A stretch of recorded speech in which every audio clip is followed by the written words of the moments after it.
আমি তোমাকে এটুকু ওয়াদা করে যাচ্ছ আজ এঠে যে আমরা কোনোদিন একটা নিরপরাধ মানুষ ওয়া আগত যেই দলে করুক না কেন, তোমরা আগত কোন বারকার ভোট দিচ্ছেন মোর এটা দেখার বিষয় নেই। মোর দেখার বিষয় তোমরা লোকটা ভালো নানি।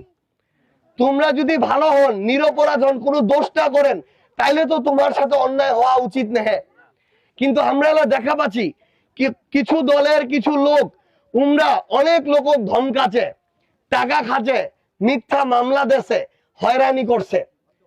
এখন একটা নিরপরাধ মানুষের তো হয়রানি করার কোনো কারণ নাই। মনে করো মিয়াগত একটা মার্কাত ভোট দিছু, কিন্তু তুমি কোনোদিন অন্যায় করনি, তো মার্কাত ভোট দেওয়া কোনোদিন দোষ হয় নাকি?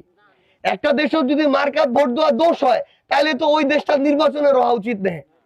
আমি তোমাকে এটুকু ওয়াদা করে যাচ্ছ আজ এঠে যে আমরা কোনোদিন একটা নিরপরাধ মানুষ ওয়া আগত যেই দলে করুক না কেন, তোমরা আগত কোন বারকার ভোট দিচ্ছেন মোর এটা দেখার বিষয় নেই। মোর দেখার বিষয় তোমরা লোকটা ভালো নানি। তোমরা যদি ভালো হন, নিরপরাধ হন, কোনো দোষটা করেন, তাইলে তো তোমার সাথে অন্যায় হওয়া উচিত নেই। কিন্তু আমরা দেখা পাচ্ছি কিছু দলের কিছু লোক উমরা অনেক লোক ধমকাছে,